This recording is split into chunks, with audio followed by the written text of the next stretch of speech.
ನಮಸ್ಕಾರ. ನೀವು ನೋಡ್ತಾ ಇದ್ದೀರಾ ನ್ಯೂಸ್ 18 ಕನ್ನಡ ಡಿಜಿಟಲ್. ನಾನು ರಘುರಾಜ್, ಕೋಲಾರ ಜಿಲ್ಲೆ ವರದಿಗಾರ.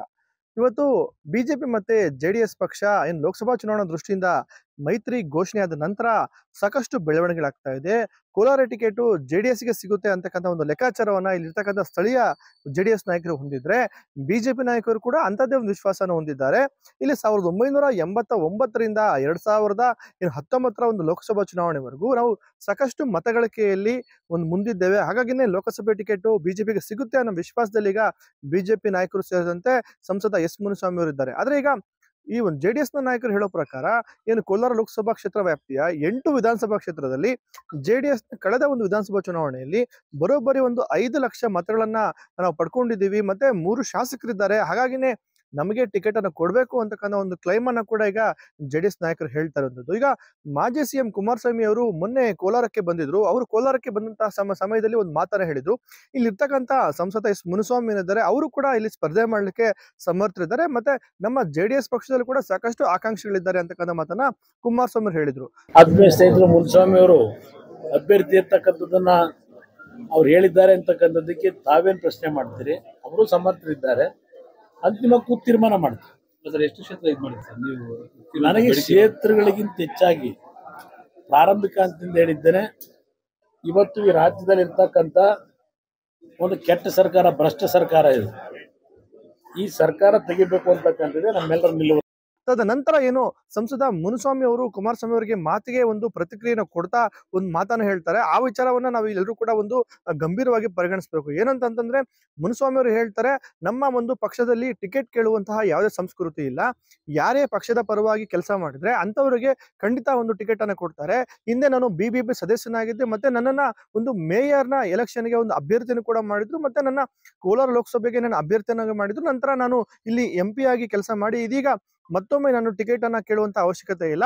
ಖಂಡಿತ ನಾನು ಒಳ್ಳೆ ಕೆಲಸವನ್ನು ಮಾಡಿದ್ದೀನಿ, ಮತ್ತೆ ಅಭಿವೃದ್ಧಿ ಪರವಾದಂತಹ ಎಲ್ಲ ಕೆಲಸಗಳನ್ನು ಮಾಡಿದ್ದೀನಿ. ಹಾಗಾಗಿನೇ ಖಂಡಿತ ಬಿಜೆಪಿಗೆ ಟಿಕೆಟ್ ಸಿಗುವಂತಹ ವಿಶ್ವಾಸವನ್ನು ಕೂಡ ಸಂಸದ ಮುನಿಸ್ವಾಮಿ ಅವರು ವ್ಯಕ್ತಪಡಿಸ್ತಾ ಇರುವಂತದ್ದು. ಅದೇ ವಿಚಾರಕ್ಕೆ ನಾನು ಎಲ್ಲೂ ಕೂಡ ಒಂದು ಲಾಬಿಯನ್ನ ಮಾಡೋದಿಲ್ಲ ಅಂತಕ್ಕಂಥ ಒಂದು ಮಾತನ್ನು ಹೇಳುವ ಮೂಲಕ ಸಂಸದ ಮುನಿಸ್ವಾಮಿ ಅವರು ಕೂಡ ಒಂದು ಟಿಕೆಟ್ ಸಿಗುವಂತಹ ಒಂದು ವಿಶ್ವಾಸವನ್ನು ಕೂಡ ಇಲ್ಲಿ ವ್ಯಕ್ತಪಡಿಸ್ತಾ ಇರುವಂತದ್ದು. ಮತ್ತೆ ಅವರೊಂದು ಮಾತನ್ನು ಹೇಳ್ತಾರೆ, ಖಂಡಿತ NDA ಅಭ್ಯರ್ಥಿಯಾಗಿ ಬಿಜೆಪಿ ಅಭ್ಯರ್ಥಿ ಕೋಲಾರದಲ್ಲಿ ಗೆಲುವನ್ನ ದಾಖಲಿಸ್ತಾರೆ ಅಂತ ಹೇಳೋ ಮೂಲಕ ಖಂಡಿತ ಬಿಜೆಪಿಗೆ ಇಲ್ಲಿ ಟಿಕೆಟ್ ಸಿಗುತ್ತೆ ಅಂತಕ್ಕಂಥ ಒಂದು ಪರೋಕ್ಷವಾದಂತಹ ಒಂದು ತಿರುಗೇಟನ್ನು ಕೂಡ ಇಲ್ಲ ಇಲ್ಲಿಗೆ ಜೆಡಿಎಸ್ ನ ನಾಯಕರಿಗೆ ಕೊಟ್ಟಿರುವಂತದ್ದು. ಯಾಕಂತ ಹೇಳಿದ್ರೆ ಕೋಲಾರದಲ್ಲಿರ್ತಕ್ಕಂಥ ಜೆಡಿಎಸ್ ನ ನಾಯಕರ ಬೆಂಬಲಿಗರು ಮತ್ತೆ ಸಾಕಷ್ಟು ಕಾರ್ಯಕರ್ತರು ಇತ್ತೀಚೆಗೆ ಏನು ಸಮೃದ್ಧಿ ಮಂಜುನಾಥ್ ಅವರಿಗೆ ಟಿಕೆಟ್ ಸಿಗುತ್ತೆ ಅಂತ ಮಾತನ್ನ ಹೇಳಿದ್ರು. ಮತ್ತೆ ಏನು ಮಲೇಶ್ ಬಾಬು ಅವರಿಗೆ ಕೂಡ ಟಿಕೆಟ್ ಆಗಿದೆ ಅಂತಕ್ಕಂಥ ಒಂದು ಪೋಸ್ಟ್ ಅನ್ನು ಕೂಡ ವೈರಲ್ ಮಾಡಿದ್ರು. ಈ ನಿಟ್ಟಿನಲ್ಲಿ ಈಗ ಸಂಸದ ಮುನಿಸ್ವಾಮಿ ಅವರು ಕೂಡ ಎಲ್ಲೋ ಒಂದ್ ಕಡೆ ಬಿಜೆಪಿ ಅಭ್ಯರ್ಥಿ ಗೆಲ್ತಾರೆ ಅನ್ನೋ ಹೇಳುವ ಮೂಲಕ ಇಲ್ಲಿ ಖಂಡಿತ ಬಿಜೆಪಿ ಅಭ್ಯರ್ಥಿಗೆ ಟಿಕೆಟ್ ಅನ್ನು ಕೊಡ್ತಾರೆ ಅಂತ ಮಾತನ್ನ ಹೇಳ್ತಾ ಇರುವಂತದ್ದು. ಇದಕ್ಕೆ ಸಂಬಂಧಪಟ್ಟಂತೆ ಸಂಸದ ಮುನಿಸ್ವಾಮಿ ಅವರು ಕೂಡ ಒಂದು ಮಾತನ್ನ ಹೇಳಿದ್ದಾರೆ. 1989ರಿಂದ 2019ರವರೆಗೂ ಆಗಿರ್ತಕ್ಕಂಥ ಒಂದು ಲೋಕಸಭಾ ಚುನಾವಣೆಯಲ್ಲಿ ಬಿಜೆಪಿ ಪಕ್ಷ ಏನಿದೆ ಗೆಲುವನ್ನ ದಾಖಲಿಸದೇ ಇದ್ರು ಕೂಡ 2ನೇ ಸ್ಥಾನವನ್ನ ಸತತವಾಗಿ ಪಡ್ಕೊಂಡಿದೆ. ಹಾಗಾಗಿನೇ ಅದು 2019ರಲ್ಲಿ ಬರೋಬ್ಬರಿ 7 ಲಕ್ಷ ಮತಗಳನ್ನ ಪಡೆಯುವ ಮೂಲಕ ಬಿಜೆಪಿ ಅಭ್ಯರ್ಥಿ ಇಲ್ಲಿ ಗೆದ್ದಿದ್ದಾರೆ. ಹಾಗಾಗಿನೇ ಇದು ಲೋಕಸಭಾ ಕ್ಷೇತ್ರ ವ್ಯಾಪ್ತಿಯ ಬಿಜೆಪಿಯ ಒಂದು ಭದ್ರಕೋಟೆ ಅಂತಾನೆ ಹೇಳ್ತಾರೆ. ಹಾಗಾಗಿನೇ ಈ ಬಾರಿ ಖಂಡಿತ ಒಂದು ಬಿಜೆಪಿಗೆ ಟಿಕೆಟ್ ಅನ್ನ ಕೊಡ್ತಾರೆ ಅನ್ನೋ ವಿಶ್ವಾಸದಲ್ಲಿ ಸಂಸದ ಮುನಿಸ್ವಾಮಿ ಇರುವುದು.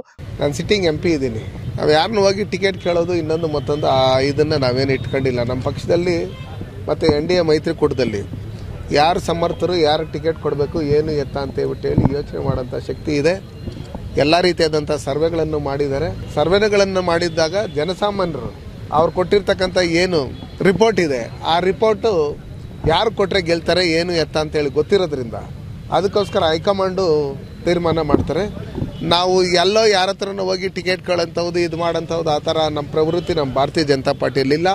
ಅದಾದಮೇಲೆ ನಾನೇ ಅಭ್ಯರ್ಥಿ ಆಗಿದ್ದೀನಿ, ನಾನೇ ಅಭ್ಯರ್ಥಿನೇ ಆಗಿದ್ದೀನಿ ಅಂತ ಹೇಳ್ಬಿಟ್ಟು ಇವತ್ತು ಇಲ್ಲಿ ಬಂಗಾರಪೇಟೆಯಲ್ಲಿ ಒಬ್ರು ಹೇಳ್ಕೊಳ್ಳೋದು, ನಾಳೆ ಇನ್ನೊಬ್ರು ಹೇಳ್ಕೊಳ್ಳೋದು ಅಂಥದ್ದೇನಿಲ್ಲ. ನಮ್ಮ ಪಕ್ಷ ಶಿಸ್ತಿನ ಪಕ್ಷ ಆಗಿರೋದ್ರಿಂದ, ನಮ್ಮ ಪಕ್ಷದಲ್ಲಿ ದಲಿತರಿಗೆ ಹೆಚ್ಚಿಗೆ ಒತ್ತನ್ನು ಕೊಟ್ಟಿರೋದ್ರಿಂದ ಇಡೀ ದೇಶದಲ್ಲಿ 81 ಜನ SC ST ಜನಾಂಗಕ್ಕೆ ಸೇರಿದಂಥ ಸಂಸದರಿದ್ದಾರೆ.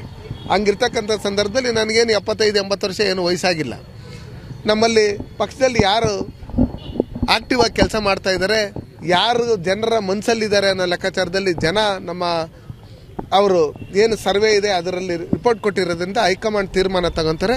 ಅದಕ್ಕೆ ಯಾರಿಗೆ ಟಿಕೆಟ್ ಕೊಟ್ಟರೆ ನಾವೆಲ್ಲ ಒಗ್ಗಟ್ಟಾಗಿ ಕೆಲಸ ಮಾಡ್ತೀರಿ. ಈಗ ನಮ್ಮಲ್ಲಿ ಇದನ್ನೆಲ್ಲ ತೀರ್ಮಾನ ಮಾಡ್ಕೊಳ್ಳೋಂಥದ್ದು ಇಲ್ಲಿ ಕರ್ನಾಟಕದಲ್ಲಿ ಯಾರೂ ತೀರ್ಮಾನ ಮಾಡಲ್ಲ. ನಮ್ಮಲ್ಲಿ ಕರ್ನಾಟಕದಲ್ಲಿರ್ತಕ್ಕಂಥ ರಾಜ್ಯಾಧ್ಯಕ್ಷರಾಗಿರ್ಬೋದು ಸದಾನಂದ ಗೌಡರು ಇರ್ಬೋದು, ನಮ್ಮ ಪಕ್ಷದ ಹಿರಿಯ ಮುಖಂಡರುಗಳು ಏನಿದ್ದಾರೆ ಇವರ ಅಭಿಪ್ರಾಯ ಏನಿದೆ ಅದು ಹೈಕಮಾಂಡ್ಗೆ ತಿಳಿಸ್ತಾರೆ. ಕುಮಾರಣ್ಣವರು ಏನು ಅಭಿಪ್ರಾಯ ಅಲ್ಲಿ ಹೈಕಮಾಂಡ್ಗೆ ತಿಳಿಸ್ತಾರೆ. ಹೈಕಮಾಂಡ್ ಅದನ್ನು ತೀರ್ಮಾನ ಮಾಡ್ತಾರೆ.